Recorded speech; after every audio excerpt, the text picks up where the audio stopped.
Hi, this is Padma Priya. You are watching Padma Priya Vlogs. Welcome to my channel. நம்ம சேனலை first time பார்க்குறவங்க மறக்காமல் subscribe பண்ணுங்கள். இந்த வீடியோ பிடிச்சிருந்துச்சுன்னா லைக் பண்ணுங்கள், ஷேர் பண்ணுங்கள். இன்றைக்கி பார்க்க போகிறது என்னென்னு பார்த்தீங்கன்னா ட்ராவல் டைரி. இது வந்து மூணார் ட்ரிப் பற்றி நான் போட்டிருக்கேன். இது மூணார் ட்ரிப்போட தேர்ட் வீடியோ. இது ஆல்ரெடி நான் வந்து 2 வீடியோஸ் போட்டிருக்கேன். டே 1ஓடது. இது வந்து தேர்ட் வீடியோ, டே 2. ஓகேங்களா? இந்த வீடியோவில் நம்ம என்ன கவர் பண்ண போகிறோம் அப்படின்னா, நாங்கள் வந்து செகண்ட் டே எப்படி கிளம்பணும், என்னென்ன பிரேக்ஃபாஸ்ட் எடுத்துக்கிட்டோம். அதுக்கப்புறம் செகண்ட் டே மெயினாக பார்த்தது வந்து எலிஃபண்ட் ரைடு தான் பார்த்தோம். இதுதான் மெயின். நாங்கள் வந்து ஸ்டே பண்ணின ஹோட்டல் பேர் வந்து ஐசக் ரெசிடென்சி. இது மூணாரில் தான் இருக்குது. அவங்களே வந்துட்டு காம்ப்ளிமெண்ட் பிரேக்ஃபாஸ்ட் மார்னிங் வந்துட்டு கொடுத்ததுனால அங்கே ரொம்ப டேஸ்டியாக இருந்துச்சு. வெஜிடேரியன் நான் வெஜிடேரியன் ஃபுட் ரெண்டுமே அவைலபிளாக இருந்துச்சு. நம்ம எது வேணால் எடுத்துக்கலாம்.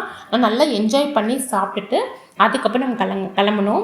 Fruits, vegetables, salads, puri, egg எல்லாம் நான் வெஜிடேரியனில் வந்துட்டு சிக்கன் இருந்தது, எல்லாமே இருந்தது. டிஃப்ரெண்ட்டாக பண்ணியிருந்தாங்க. நான் ரொம்ப ரசித்து சாப்பிட்டேன். ரொம்ப டேஸ்டியாக இருந்தது.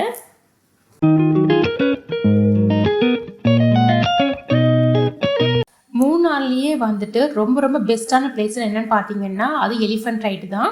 இந்த எலிஃபண்ட் ரைடு பார்த்தீங்கன்னா பர் ஹெட் வந்து 400 rupees சார்ஜ் பண்ணுறாங்க.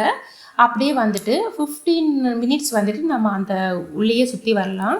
இப்போ வந்து பார்த்திங்கன்னா ஃபோட்டோஸை நம்ம எடுத்தோன்னா நம்ம வந்து ஃபுல்லாக கவர் ஆகாது, அது ஃபாரஸ்ட் ஃபுல்லாக கவர் ஆகாது. அது மட்டும் இல்லாமல் எலிஃபண்ட்டும் கவர் ஆகாது. அதனால நம்ம ஃபோட்டோகிராஃபர்கிட்ட பே பண்ணிவிட்டு எடுக்கிறதா நல்லாயிருக்கும். அவங்க வந்துட்டு மோர் தென் 20 ஃபோட்டோஸ் எடுத்து கொடுக்குறாங்க. டிஃப்ரெண்ட் ஆங்கிள் எடுத்து கொடுக்குறாங்க. அதுக்கப்புறம் வந்துட்டு நம்ம வந்து எலிஃபண்ட்ஸுக்கு ஏதாவது நம்ம ஃப்ரூட்ஸை வாங்கி தரணும்னு நினச்சாக்கா நம்ம வாங்கி தரலாம். இது நம்மளோட இஷ்டம்தான். அந்த எலிஃபண்ட் ட்ராவல் வந்து எனக்கு ஜேர்னி ரொம்ப பிடிச்சிருந்துச்சு. ஆனால் உள்ளே கொஞ்சம் பயமாக இருந்தது எனக்கு. ஃபஸ்ட்டு எலிஃபண்ட்டில் ஏறி உட்காரும்போது கொஞ்சம் பயமாக இருந்தது. அதுக்கப்புறம் அப்படியே பழகிடுச்சு. அவங்க அப்படியே உள்ள ஒரு ஹில்ஸ் மாதிரி இருக்குது, குட்டி ஹில்ஸ் மாதிரி இருக்குது. அது அப்படியே எலிஃபண்ட் அப்படியே போயிட்டு அப்படியே டேர்ன் பண்ணிட்டு வருது. இது வரதுக்கு பார்த்தீங்கன்னா கரெக்டாக ஒரு 15 to 20 minutes தான் இது.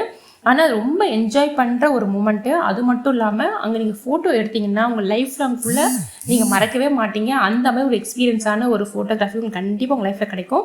நான் கண்டிப்பாக சொல்கிறேன். ஏன்னா நான் ஃபீல் பண்ணது மட்டும் இல்லை, நிறைய பேர் நீங்கள் வந்து கூகுளில் போய் சர்ச் பண்ணிங்கன்னா பார்த்தீங்கன்னா எல்லாருமே போட்டிருப்பாங்க. மெமரபிளான ஒரு பிக்சர் சொல்லி போட்டிருப்பாங்க. அதே பிக்சர் எனக்கு கிடச்சிச்சு. எங்களுக்கும் பியூட்டிஃபுல்லான ஒரு ஃபோட்டோஸ் கிடச்சிச்சு. நாங்கள் அதை ஃப்ரேம் பண்ணி எங்கள் ஹாலில் மாட்டியிருக்கோம். அதே மாதிரி உங்களுக்கு ஒரு ஒண்டர்ஃபுல்லான எக்ஸ்பீரியன்ஸ் கிடைக்கணும்னா கண்டிப்பாக கேரளாவில் இருக்க, மூணாரில் இருக்க எலிஃபண்ட் ரைட் விசிட் பண்ணுங்கள். நிறைய பேருக்கு வந்து மூணார் எலிஃபண்ட் ரைட் ட்ராவல் பண்ண எக்ஸ்பீரியன்ஸ் இருக்கும். நீங்கள் வந்து ட்ராவல் பண்ண எலிஃபண்ட்டோட நேம் கேட்டிருக்கீங்களா அப்படின்றத எனக்கு வந்து கமெண்ட்டில் சொல்லுங்கள். நான் ட்ராவல் பண்ண அந்த எலிஃபண்ட்டோட நேம் வந்து ஜூடின்னு சொன்னாங்க. அது ஒரு கேர்ள்னு சொன்னாங்க. இன்றைக்கும் நானும் என்னோடய சன்னும் பேசிக்கிட்டு இருப்போம். ஜூடி இப்போ என்ன பண்ணிக்கிட்டு இருக்கா தெரியலையே, அந்த மாதிரி பேசிக்கிட்டு இருப்போம். அதுக்கப்புறம் நான் சொன்னேன், நீ கேரளா பெருசாகி போனேன்னா கண்டிப்பாக அங்கே எலிஃபண்ட் பார்க் போயிட்டு அங்கே ஜூடியை பற்றி விசாரி அப்படின்னு நான் சொல்லியிருக்கேன். பார்ப்போம் என்ன நடக்குதுன்ட்டு.